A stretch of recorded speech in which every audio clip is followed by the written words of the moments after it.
Yo! Have you heard about the McDuffie murder and revolt of 1980? Well, let's talk about that shit then.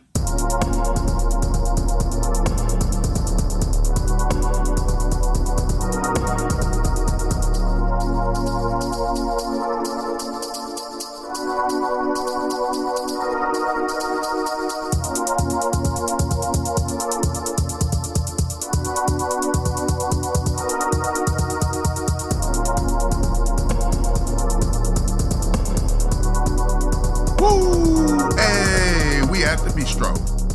We at the bistro. We at the bistro. We at the bistro. Hey, we at the bistro. We at the bistro. We at the bistro. We at the bistro. Hey, we at the what's up, my beautiful peoples, and welcome back to another installment here at the Bistro, a safe space where we focus on stories of and from forgotten communities and their connections to each other. I'm your host, Lo, and today we're continuing the series on the Liberty City Race Rebellion. So again, this week's topic is about race. So be prepared.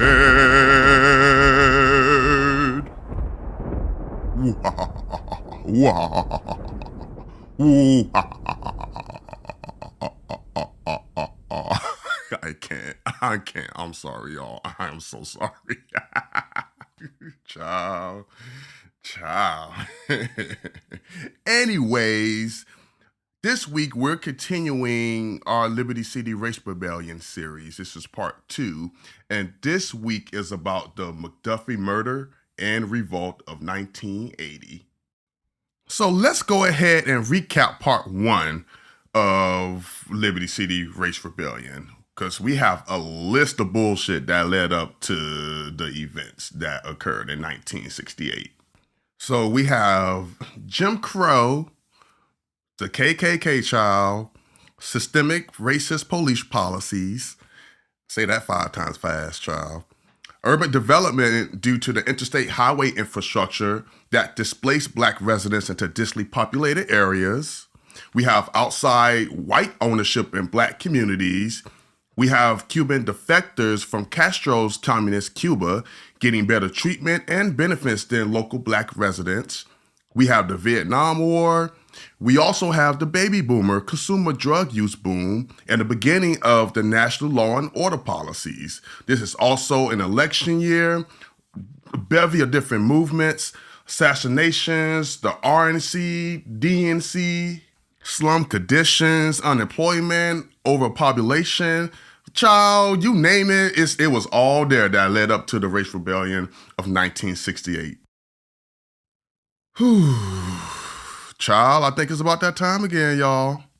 So go ahead, grab your vice of choice, and let's spill the tea on how whiteness, once again, rears his chicken breast looking ass head here at the Bistro.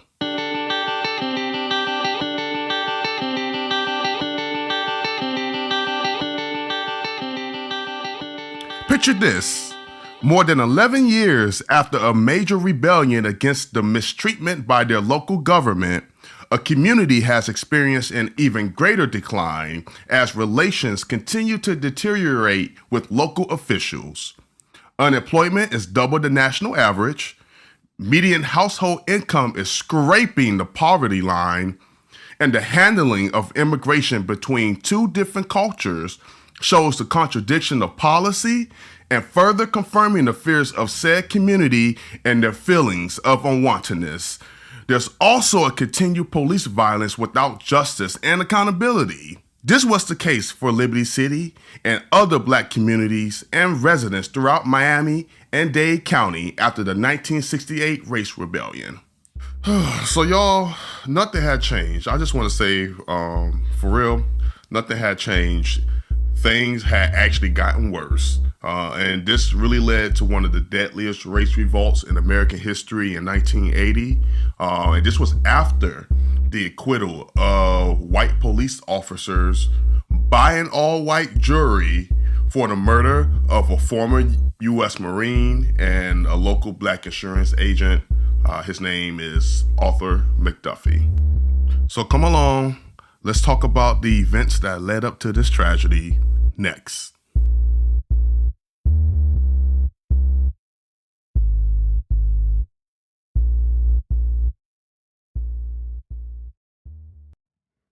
Y'all know how the perception that America's North was a beacon of racial liberation and economic freedom versus the South's overt racist policies in society? Guess what? That extended to Northern Florida versus Southern Florida. So Northern Florida was this rural representation of conservatism, of Jim Crow racist segregationist South, forced labor, similar to slavery back in the day. Like for example, George Wallace, and remember him from part 1? Segregation now, segregation tomorrow, segregation forever. That him? Yeah, he's seen as a folk-like hero in these areas of Northern Florida. So, of course, just understand, black people in Northern Florida did not feel comfortable. That was not a safe place for them. There was constant violence on top of all of this. I mean, pick a nigga. Pick a nigga. They used to have picnics for lynching of black people in Northern Florida. I mean, throughout Florida, throughout the South, and when we're talking about specifically Florida, the northern parts of Florida, the more rural area of Florida and less swampy area of Florida, yeah, white people used to have picnics for lynchings. Come on now. So Southern Florida was seen as a destination for Northern Florida black people seeking refuge from that racial brutality, from all of the injustices, and for a place to seek economic liberation. Southern Florida was also viewed as a haven for Northern retirees, and it was becoming an urban liberal center of tourism and international commerce. So Northern Florida blacks started to migrate to Southern Florida because of that perception.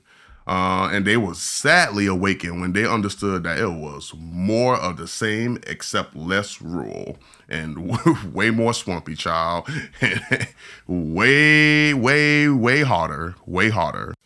I have another family example because a lot of my dad's family was actually from the Panhandle in Northern Florida, in Tallahassee. And my dad, as a kid, and his family moved to Southern Florida because of those reasons. What Northern Florida blacks failed to understand was the effects that the urban development and the interstate highway infrastructure had on black communities in South Florida. They added to the already overpopulated black neighborhoods in Miami, specifically Liberty City and Overtown, with their migration to Southern Florida. Also, they were not even aware of the Cuban immigrants beginning to take jobs that local black residents had been doing for decades. Side note, okay, y'all, listen to this. In 1980, the median income for black folk in Liberty City, Overtown, and the Grove, Coconut Grove, we just call it the Grove, but these were all the big black communities in the city, was $5,600. The federal poverty index figure was $5,500. You see, when I said earlier, when the median income, family household income was just barely scraping poverty line, yeah, come on now. And remember last episode in which the city gave black residents only $80,000 in loans versus the $1 million they gave to Cuban residents and immigrants? Mini side note, y'all. Okay, so that figure, that $80,000 in loan versus $1 million given to Cuban residents and immigrants, that overall total, only 8.6% went to black residents and black entrepreneurs. I'm gonna say that again. Only 8.6% of that overall amount was given out to Black residents between the two communities. So y'all, over the decade later, it's been over a decade since the 1968 rebellion, things have progressively gotten worse. Black businesses were basically still unable to get loans from the city banks, so this meant that there weren't too many Black-owned businesses throughout South Florida. That myth of South Florida, specifically Miami, being a center for aspiring business and Black business entrepreneurs was over. That bubble had burst, and the country's immigration policies were starting to show its true colors. We'll talk more about those policies after the break.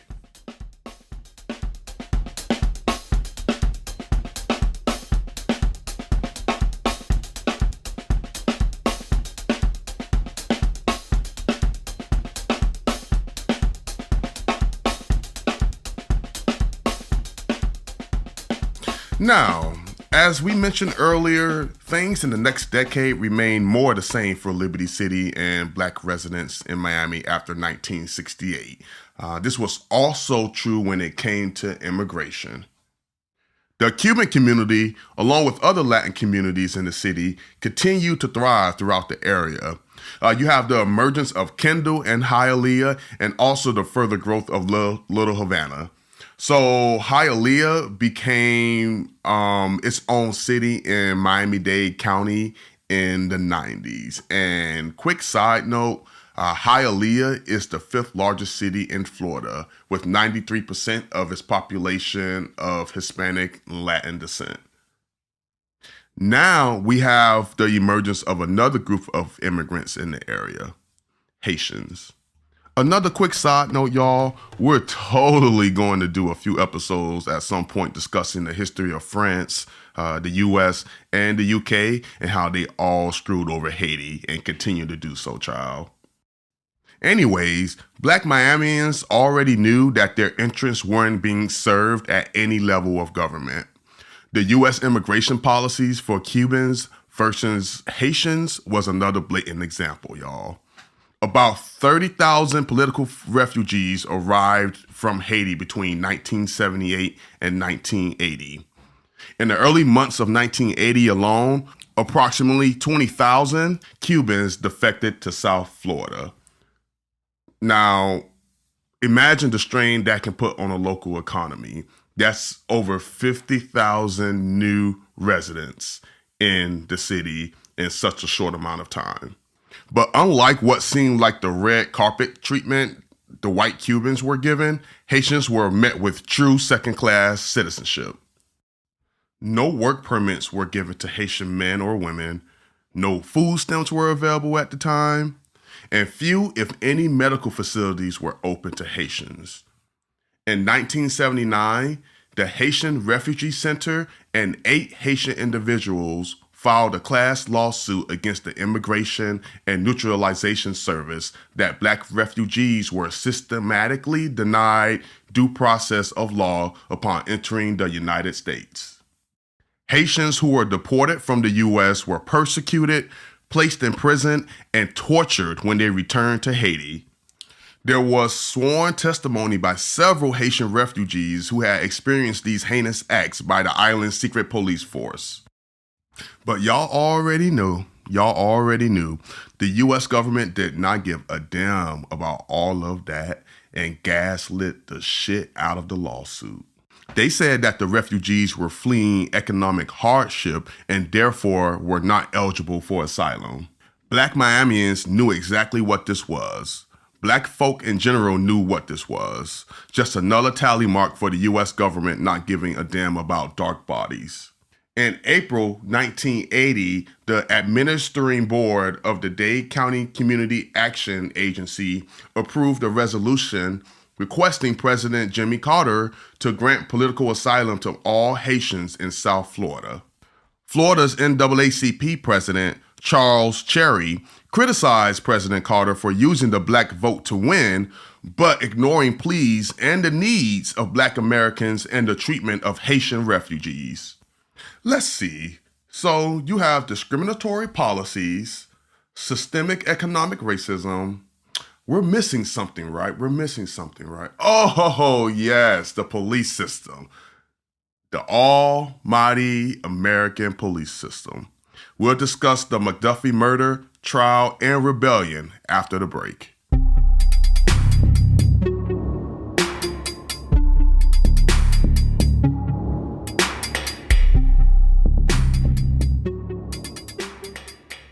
So, we have North Florida blacks moving to South Florida because of the perception of less racist society and economic liberation.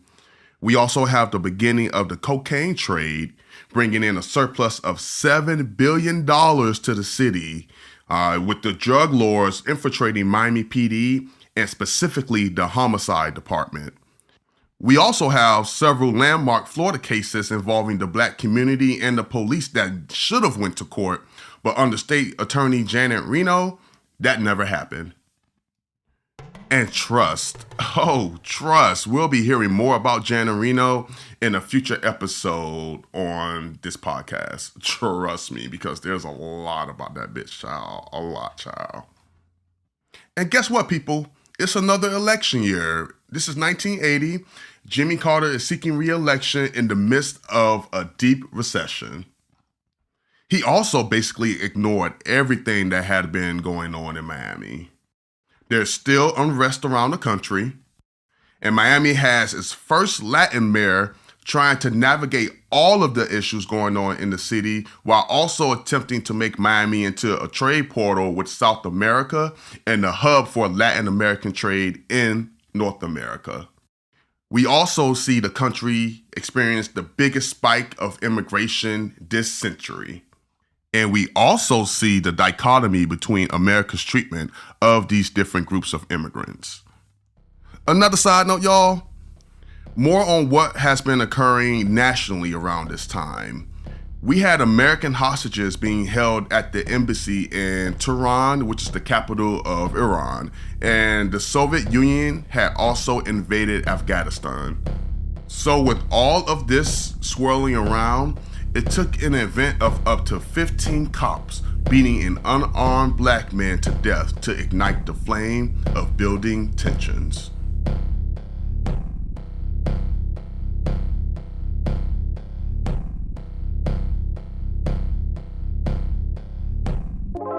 Trigger warning. There's going to be some disturbing details provided, so please proceed with caution, folk, and make sure that you're in the right headspace to consume the information provided in this next section. On December 17th, 1979, Arthur McDuffie, a former U.S. Marine and a manager at a life insurance company, was beaten into a coma by a group of cops after a bizarre motorcycle chase through downtown. One officer cracked his skull with a flashlight. McDuffie died 4 days later in the hospital. But guys, that's not the story that the police officer involved in the case gave. They reported that the chase had ended in a motorcycle crash and that McDuffie passed away from injuries sustained in that crash. But that coroner's report said, nah, child, nah, y'all are lying. Prison. But that's not what these officers received, unfortunately. On May 17th, 1980, an all-white jury in Tampa, Florida, acquitted 4 white police officers of murder. A reporter for the Miami Times, which is the black community's newspaper, said that the word McDuffie meant police brutality, white racism, and outrage with the system. It was taken as a personal insult by every single black person in Dade County, irrespective of socioeconomic class. So y'all, there was a peaceful, nonviolent march that was occurring in downtown after the verdict. But the silence was broken when people started to chant, "We want justice." Within minutes, a rebellion erupted in every major section of Black Miami: Liberty City, Overtown, Brownsville, The Grove. You name it, every black section, there was a rebellion over the next 5 days. Police attempted to stop the demonstration, but they were outnumbered. Huge sections of the warehouse and industrial district in Brownsville were burnt to all hell. But even though the rebellion was spontaneous, it was also strategic. The rebellion focused on destroying white and some Cuban-owned businesses, but several warehouses that employed large numbers of blacks remained untouched. Almost every black-owned business in Miami was spared. There was one small exception in which a small grocery store was burned by some white residents in retaliation to the black violence. Y'all know how officials and the media like to describe rebellions as irrational outbursts of the youth. Well, this definitely was not the case with this particular rebellion. There were black people of all ages and all socioeconomic backgrounds joining in. People were sick and tired of the unjust treatment and broken promises. The rebellion also spread quickly outside of Miami. There were events in Tampa, and about 350 black students and faculty at HBCU, Florida A&M, and Tallahassee rallied in the campus amphitheater. In South Dade County communities, 3 white people planted a Ku Klux Klan-style burning cross in a black neighborhood, causing enraged black people to raid white-owned stores and toss bottles at white motorists driving through the black community of Richmond Heights. I want to provide some context regarding white motorists driving through the black communities because we discussed a little bit about this in the prior episode. But remember how the major highways, especially I-95 and 395 and other highways, were built in Miami. In order to get to and on these highways, motorists usually have to drive through these black communities.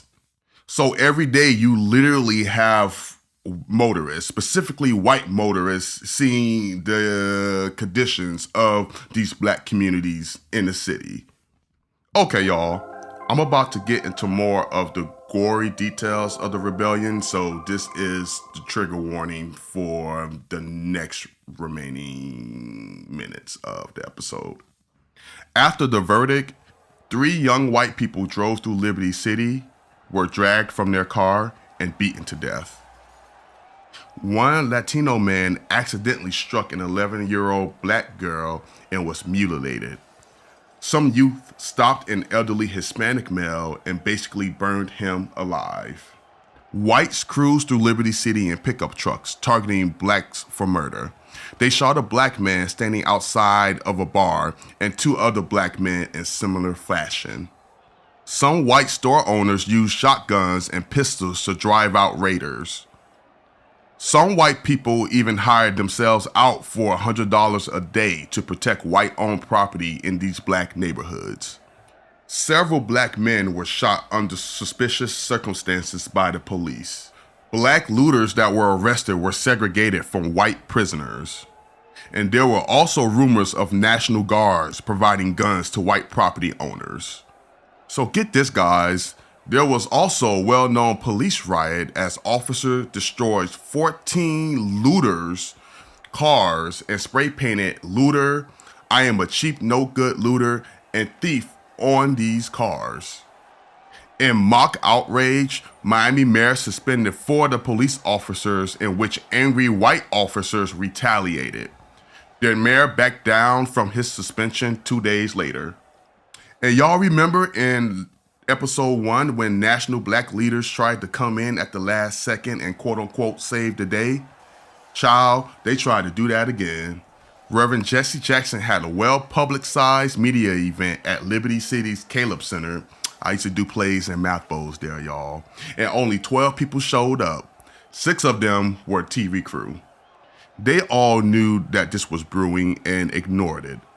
Liberty City and black communities in Miami were forgotten. Dade County was placed under strict curfew from 8 to 6 for several days. As the dust settled, Miami and the country started to understand the devastation that took place. 67 buildings were damaged, 24 of them completely gutted. Over 3,000 jobs were permanently lost and another 3,000 lost temporarily. Over 400 people were injured, many seriously. Over 1,250 people were arrested. Almost all were black men.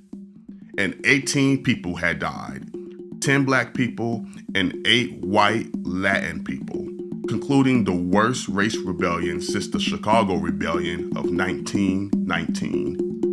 And believe it or not, people, this wouldn't be the last rebellion in Miami in the 80s. We'll discuss that and more in part 3 of the Liberty City Race Rebellion series.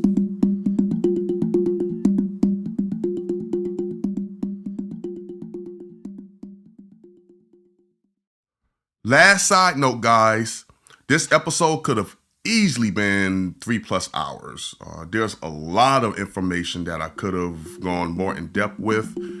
So for you guys that want to learn more, please check out my references in the episode information box of the podcast. I'm your host, Lo Weaver, and thank you for stopping by the Bistro this week. Y'all stay safe in these streets, and until next time, deuces. Remember to follow the Bistro Pod on all platforms. Like, subscribe, and rate. Toodles!